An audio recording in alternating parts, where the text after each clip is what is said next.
पुत्र की रक्षा के लिए किया जाने वाला व्रत जीवित पुत्रिका या जितिया का विशेष महत्व है। इस दिन माताएं अपनी संतान की रक्षा और कुशलता के लिए निर्जला व्रत करती हैं। जीमूत वाहन के नाम पर ही जीवित पुत्रिका व्रत का नाम पड़ा है। आइए जानते हैं कि जीमूत वाहन कौन है और उनकी कथा क्या है।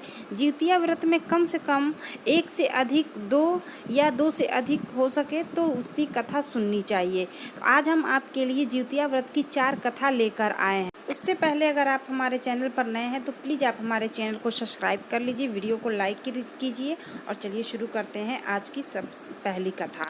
गंधर्वों के राजकुमार का नाम जीमूत वाहन था। वे बड़े उदार और परोपकारी थे। जीमूत वाहन के पिता ने वृद्धावस्था में वानप्रस्थ आश्रम में जाते समय इनको राज्य सिंहासन पर बैठाया, किंतु इनका मन राजपाट में नहीं लगता था। वह राज्य का भार अपने भाइयों पर छोड़कर स्वयं वन में पिता की सेवा करने चले गए। वहीं पर उनका मलयवती नामक राज्य कन्या से विवाह हो गया। एक दिन जब वन में भ्रमण करते हुए जीमूत वाहन काफी आगे चले गए, तब उन्हें एक वृद्धा विलाप करते हुए दिखी। इनके पूछने पर वृद्धा ने रोते हुए बताया, मैं नागवंशी स्त्री हूँ और मुझे एक ही पुत्र है। पक्षीराज गरुड़ के समक्ष नागों ने उन्हें प्रतिदिन भक्षण हेतु एक नाग सौंपने की प्रक्रिया की हुई है। आज मेरे पुत्र शंखचूड़ की बलि का दिन है। जीमूत वाहन ने वृद्धा को आश्वस्त करते हुए कहा, डरो मत, मैं तुम्हारे पुत्र के प्राणों की रक्षा करूंगा।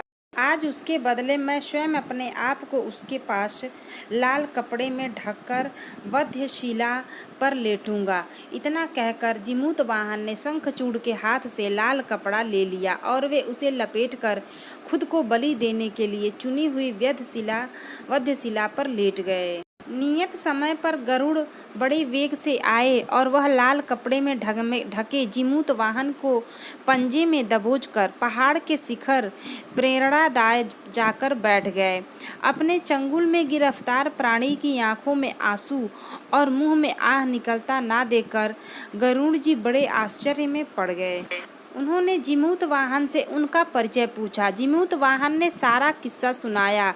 गरुड़ जी उनकी बहादुरी और दूसरे की प्राण रक्षा करने में स्वयं का बलिदान देने की हिम्मत से बहुत ही प्रभावित हुए। प्रसन्न होकर गरुड़ जी ने उनको जीवन दान दे दिया तथा नागों की बलि न लेने का वरदान भी दे दिया। कैलाश पर्वत पर भगवान शंकर माता पार्वती को यह कथा सुनाते हुए कहते हैं कि आश्विन कृष्ण अष्टमी के दिन उपवास रखकर जो स्त्रियां साया प्रदोष काल में जीमूत वाहन की पूजा करते हैं तथा कथा सुनने के बाद आचार्य को दक्षिणा देती हैं, वह पुत्रों का पूर्ण सुख प्राप्त करती हैं। व्रत का पारण दूसरे दिन अष्टमी तिथि की समाप्ति के पश्चात किया जाता है। यह व्रत अपने नाम के अनुरूप फल देने वाला है। जितिया व्रत की दूसरी कथा। नर्मदा नदी के पास कंचनवटी नाम का नगर था। वहाँ के राजा का नाम मलाई केतु था। उसी नर्मदा नदी के पश्चिम ओर बालूहटा नाम की मरुभूमि थी, जिसमें एक विशाल पेड़ पर चील रहती थी और उसी पेड़ के नीचे एक सियारिन भी रहती थी। चील और सियारिन दोनों ही पक्की सहेलियाँ थीं। कुछ महिलाओं को जितिया व्रत करते देख चील और सियारिन ने भी यह व्रत करने का संकल्प लिया और दोनों ही भगवान श्री जीमूत वाहन की पूजा और व्रत करने का प्रण ले लिया। जिस दिन दोनों को व्रत रखना था, ठीक उसी दिन शहर के एक बड़े व्यापारी की मृत्यु हो गई और उनका दाह संस्कार वहीं मरुस्थल पर हुआ। मुर्दा देखकर सियारिन को भूख लगने लगी और वह खुद को रोक नहीं पाई, जिसके कारण उसका व्रत टूट गया। परंतु चील ने खुद पर संयम रखा और पूरी श्रद्धा और नियम से अपना व्रत पूरा किया और अगले दिन व्रत का पारण भी किया। उसके बाद अगले जन्म में दोनों सहेलियों ने पुत्री के रूप में एक ब्राह्मण परिवार में जन्म लिया। उनके पिता का नाम भास्कर था। चील बड़ी बहन और सियारिन छोटी बहन बनी। बड़ी बहन का नाम शीलावती रखा और उसकी शादी बुद्धिसेन के साथ हो गई। छोटी बहन का नाम कपूरवती रखा गया और उसकी शादी उस शहर के राजा मलायकेतु से हुई और छोटी बहन कपूरवती कंचनवटी नगर की रानी बन गई। अब भगवान जिमूतवाहन के आशीर्वाद से बड़ी बहन शीलावती को 7 पुत्र प्राप्त हुए। लेकिन कपूरवती के बच्चे जन्म लेते ही खत्म हो जाते थे। कुछ सालों बाद शीलावती के 7 पुत्र बड़े हो गए और राजा के दरबार में काम करने लगे। उन्हें देखकर कपूरवती के मन में ईर्ष्या और जलन की भावना उत्पन्न होने लगी। इस ईर्ष्या की भावना में कपूरवती ने राजा से कहकर शीलावती के सातों बेटों के सर कटवा दिए। फिर उन 7 सिरों को 7 बर्तन में डालकर ढक दिया और शीलावती के पास भिजवा दिया गया। यह सब देखकर भगवान जिमूतवाहन ने मिट्टी की सहायता से 7 भाइयों के सर बनाए और सभी सिरों को धड़ से जोड़कर उन पर अमृत छिड़क दिया, जिसके कारण वे 7 भाई फिर से जिंदा हो गए और फिर घर लौट आए। रानी ने जो कटे सिर भिजवाए थे वह सब फूल बन गए। कपूरावती समाचार पाने की बहुत व्याकुल थी, लेकिन जब उसे इस बात का पता चला तो वह अपने बड़ी बहन के घर गई और वहाँ सबको जिंदा देखकर आश्चर्य में पड़ गई और बेहोश हो गई। जब कपूरावती होश में आई तो उसने अपनी बड़ी बहन से यह सारी बात बताई और अपनी गलती का पछतावा किया। भगवान जिमूतवाहन की कृपा से बड़ी बहन को पूर्व जन्म की सारी बात याद आ गई और वह अपनी छोटी बहन को उसी पेड़ के नीचे लाकर पूर्व जन्म की सारी बातें सुनाई, जिसे सुनकर कपूरावती फिर बेहोश हो गई और मर गई। जब राजा तक इस बात की सूचना मिली तो उन्होंने उसी जगह पर पेड़ के नीचे कपूरावती का दाह संस्कार किया। जिउतिया व्रत की तीसरी कथा। 2 बहनें थीं जिनका नाम था चुलिया और सियारिन। चुलिया बहुत ही मेहनती थी और गरीब भी थी। वह मजदूरी करके अपने बच्चों को पालती थी, लेकिन सियारिन गलत आचरण वाली थी, जो हमेशा मौज और ऐश करती थी और चुलिया से जलती भी थी। हर वक्त सियारिन यह सोचती थी कि चुलिया इतना खुश कैसे रहती है। चुलिया की हंसी खुशी सियारिन से सहन नहीं हो पाती थी, जिसके कारण सियारिन चुलिया के संतानों को सताने के कई प्रयास कर चुकी थी और कई बार चुलिया के बच्चों को ख़त्म करने की कोशिश भी कर चुकी थी, किंतु चुलिया की तपस्या और व्रत के कारण उसके बच्चे हमेशा सुरक्षित बच जाया करते थे। एक दिन सियरिया चुलिया के सभी बच्चों को लेकर जंगल में लकड़ी चुनने के लिए गई। वहाँ जंगल में लकड़ी को चुनते चुनते बच्चे थक गए और थोड़ी देर के लिए सो गए। बच्चों को सोते देख सियरिया ने सभी बच्चों का सिर काट दिया और टोकरी में रखकर वापस घर आ गई और चुलिया को वह टोकरी भेंट में दे दी और कहा, दीदी मैं जंगल से आपके लिए नारियल लाई हूँ, बच्चों को खिला देना। चुलिया ने उस टोकरी को उठाकर देखा नहीं और किनारे में रख दिया और अपने बच्चों की प्रतीक्षा करने लग गई। जब शाम से रात हो गई और बच्चे वापस नहीं आए तो वह बहुत परेशान हो गई। बड़े ही करुण स्वर में जोर जोर से रोने लगी।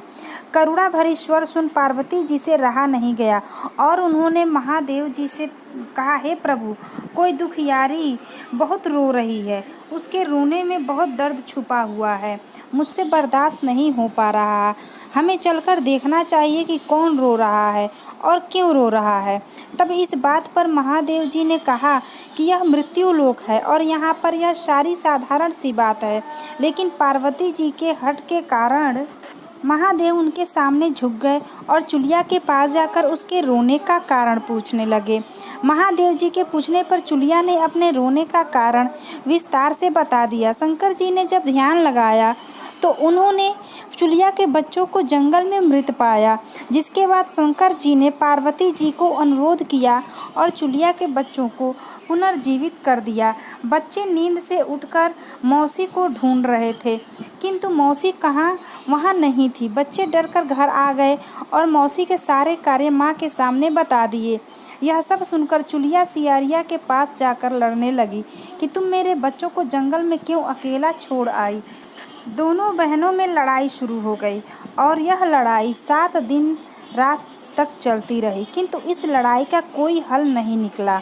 जिसके बाद दोनों ने उस जंगल में एक तपस्वी को घटना सुनाई। घटना को सुनने के बाद तपस्वी ने दोनों को आदेश दिया कि तुम दोनों जाकर पास में खेल रहे बच्चों को बाल से पकड़कर घसीटते हुए मेरे पास लेकर आओ उसके बाद मैं निर्णय करूँगा। चुलिया बच्चों की माँ थी, उससे बच्चों की पीड़ा देखी ना जा सकी। उसने महात्मा के वचनों का पालन नहीं किया, लेकिन सियारियाँ दौड़ती हुई गई और खेलते हुए बच्चों को बाल से पकड़कर खींचकर ले आई।